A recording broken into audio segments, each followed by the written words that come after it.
Friends, hello everyone, welcome back to Shri Vaishyas vegetarian. ఈరోజు మన వీడియోలో బ్రెడ్ బజ్జీ ఎలా తయారు చేయాలో చూసేద్దాం. ఫస్ట్ బ్రెడ్ మనకి ఎన్ని స్లైసెస్ కావాలో అన్ని స్లైసెస్ తీసుకోవాలి. నేను 2 స్లైసెస్ తీసుకున్నాను. స్క్వేర్ బ్రెడ్ కానీ రౌండ్ బ్రెడ్ కానీ మీకు ఏది దొరికితే అదనమాట.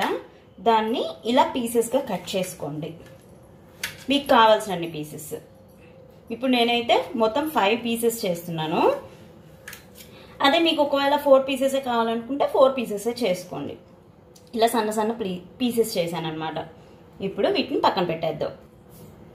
ఒక గిన్నెలో ఆ బ్రెడ్ పీసెస్కి కావాల్సినంత శనగపిండి వేసుకొని అందులో టేస్ట్కి సరిపడా ఉప్పు, కొంచెం సోడా ఉప్పు, కొంచెం వాము ఎందుకు వేస్తామంటే బాగా అరుగుదల ఉంటుంది, ప్లస్ టేస్ట్ కూడా వస్తుందండి, అందుకని వాము వేసుకోవాలి. నెక్స్ట్ శనగపిండి మనకి గ్యాస్ ట్రబుల్ కదా, కొంచెం వాము వేసుకుంటే అలాంటివన్నీ కొంచెం తగ్గుతాయి అన్నమాట.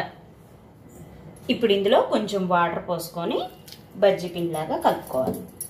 లాగా అని ఎందుకులేండి, మిరపకాయ బజ్జీకి ఎలా కలుపుకుంటాం సేమ్ దీనికి కూడా అలాగే కలుపుకోవాలి. ఇప్పుడు స్టవ్ పైన ఒక బాండి పెట్టుకొని అందులో ఆయిల్ వేసుకొని స్టవ్ వెలిగించేద్దాం.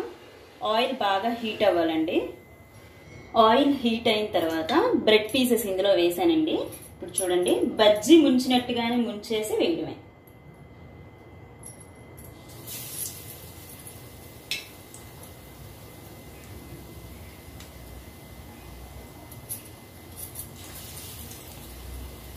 తెలుసు కదా, గోల్డెన్ బ్రౌన్ వచ్చిందాక కూడా ఉంచుకోవాలి వీటిని. సో ఫ్రెండ్స్, చూసారు కదా బ్రెడ్తో బజ్జీలు ఎలా తయారు చేయాలో. మనకి ఇవి లోపల తొందరగా ఏగిపోతాయండి, ఉడికిపోతాయి. కాబట్టి లైట్ కలర్లోకి వచ్చినా కూడా సరిపోతాయి అన్నమాట. చూసారు కదా ఎంత మెత్తగా ఉన్నాయంటే, అసలు లోపల కంటే ఇలాగా మెత్తగా స్పాంజీ లాగా ఉన్నాయన్నమాట. చాలా బాగా నచ్చినాయండి, టేస్ట్ కూడా చాలా బాగుంది. ఒకసారి మీరు కూడా కన్ఫామ్గా ట్రై చేయండి. సో ఫ్రెండ్స్, చూసారు కదా బ్రెడ్ బజ్జీ ఎలా తయారు చేయాలో.